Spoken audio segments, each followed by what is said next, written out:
Bé, passarem doncs a una de les propostes, que la primera seria explicar, perquè això ha sortit ja en diversos plens,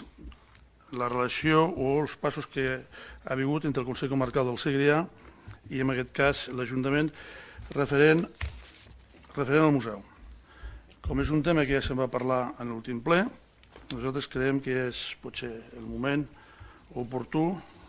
per que quedi clar la veritat i no pas interpretacions que no s'ajusten precisament amb aquesta veritat. Així doncs, amb aquest objectiu, i davant del fet que el passat 18 de desembre del 2012 el portaveu del PSC, el senyor Francesc Tos, va manifestar que el conveni signat entre l'Ajuntament i el Consell Comarcal per finançar les obres del museu no era tal, sinó que, segons ells, el conveni del Consell Comarcal, així consta en l'acte, i a més es pot sentir perfectament en la gravació, diu textualment que el Consell Comarcal, els diners es donarien en el moment que el museu entra en funcionament. Això va ser exactament les paraules del portaveu del Partit Socialista en la sessió plenària del passat mes de desembre. Bé, també volem manifestar, i una vegada més, davant de la insistència, sobre el tema de tot el relacionat, en aquest cas, amb els seus recursos econòmics d'aquesta fundació. Bé, doncs passarem al punt número 1, que sigui el conveni del Consell Comarcal i de l'Ajuntament es va signar el 16 de febrer de 2004, on el Consell Comarcal es comprometia a fer una aportació anual de 3.000 euros, mentre, i diu molt clar el punt, si convé ho llegirem,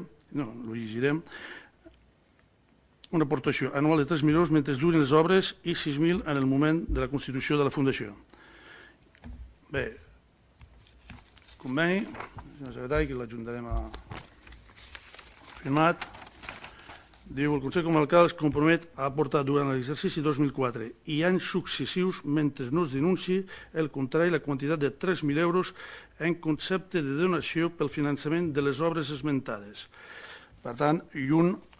del comentari que havia fet el portaveu que diu que es donarien a l'acabar les obres, sinó que diu que en el moment que es comencen les obres, que és a partir del 2004, i mentre duri. Primer punt, per tant, queda clar que la seva aportació, senyor Torres, no era correcta, i aquí està el conveni. El conveni, per tant, se pot llegir perfectament. 2. Al mes d'agost de 2007, per tant, hi ha nou govern al Consell Comarcal, del qual el senyor Torres es converteix en portaveu del seu grup, i amb data 5 d'octubre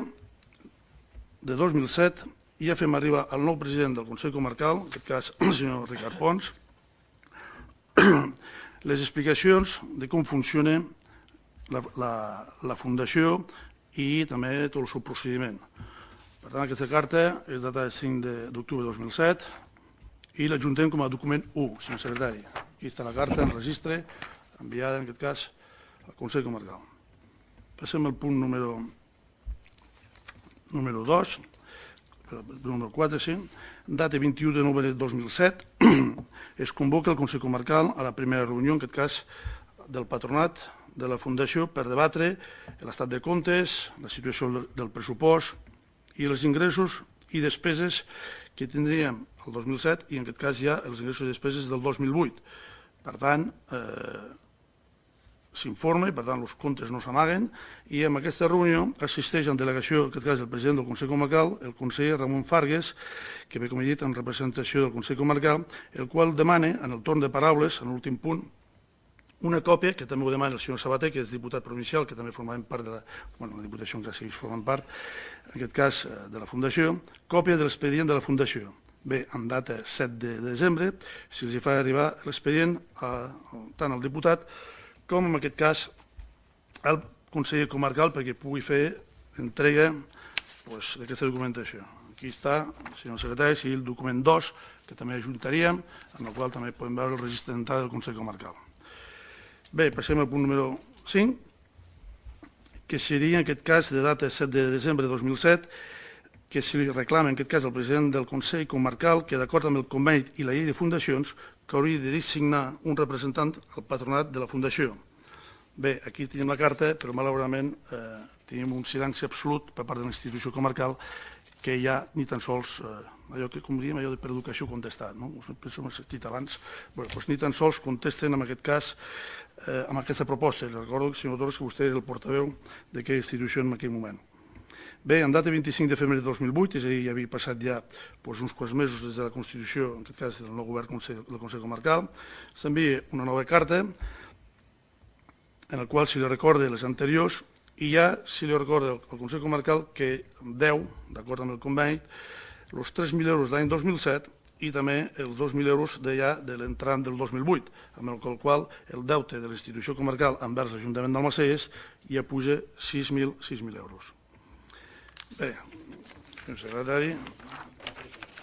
3 i 3, 6. Aquí tenim la carta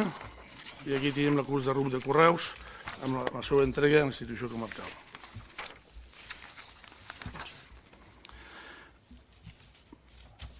Bé, finalment el 7, que estaríem ja a les acaballes ja de mig any 2008,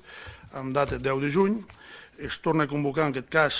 davant de cap resposta, però malgrat això se convoca al Consell Comarcal a assistir a la reunió del patronat, on he dit abans, és on se discuteixen els pressupostos, les despeses, les factures, que són, evidentment, a mà en aquell moment, perquè tots els membres del patronat les puguin consultar.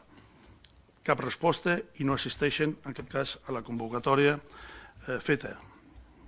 Després, si no torna, podem parlar de formes, si volen. Bé, en data 15 de gener ja de 2009, perdó, adjunto, en aquest cas, la convocatòria, el registre del Consell Comarcal, aquí baix, que adjunto com a document número 5, senyor secretari. Bé, finalment, arribem al 15 de gener de 2009, en què els senyors del Consell Comarcal, en aquest cas presidit pel senyor Ricard Pons i en aquest cas el senyor Torres, que també era portaveu del Partit Socialista, en aquell moment a la institució comarcal, es manifesten, en aquest cas, ens fan arribar un escrit en el qual, és aquest, senyor secretari, l'adjunta número 6, carta del Consell Comarcal en què ens manifesten que han decidit trencar la relació, en aquest cas el conveni, amb l'Ajuntament d'Almacelles sense cap més aportació, sinó senzillament que diuen que no estan d'acord i, per tant, denuncien el conveni signat el 16 de 2004 amb el Consell Comarcal de l'Ajuntament referent al museu, amb la finalitat que no es procedeixi a la seva pròrroga automàtica. Això també s'ho trauen de la mànica, perquè, evidentment, el conveni l'ha repassat 3 vegades i no parla de pròrroga, sinó que, en tot cas, que és denúncia. Per tant, no hi ha una pròrroga, sinó que és automàtic, en tot cas, si denuncia o no. Per tant, no sé si s'ha llegit la secretària de la Corporació Comarcal d'això en concret. Bé, per tant, amb aquests dos passos i amb aquests actes que, senyor secretari, li deixo perquè ho pugui incorporar a l'expedient, d'aquest punt, no queda clar que, en aquest cas, la situació no és cap més ni és. La documentació se'ls va lliurar al representant del Consell Comarcal, el qual, aquell dia, en aquella reunió, va tenir tota la documentació, pressupostos, ingressos, despeses al seu abast. Si després no us ha tingut és perquè no han volgut vindre. I finalment deixar constància que des d'aquell moment en què va entrar el nou Consell Comarcal l'any 2006, el deute encara pendent, i evidentment suposo que serà difícil de cobrar, queda un deute per part, en aquest cas, vostè, senyor Torres, vostè nos ho va deixar a deure al poble d'Almacelles, 6.000 euros. Per tant, i aquest és el document 6 que jo, en aquest cas, adjuntava amb aquest punt. Bé, senyor secretari, aquí estaria una mica la documentació referent a aquest punt. Després, com hi ha preguntes, si algú vol estendre, suposo que es podrà estendre.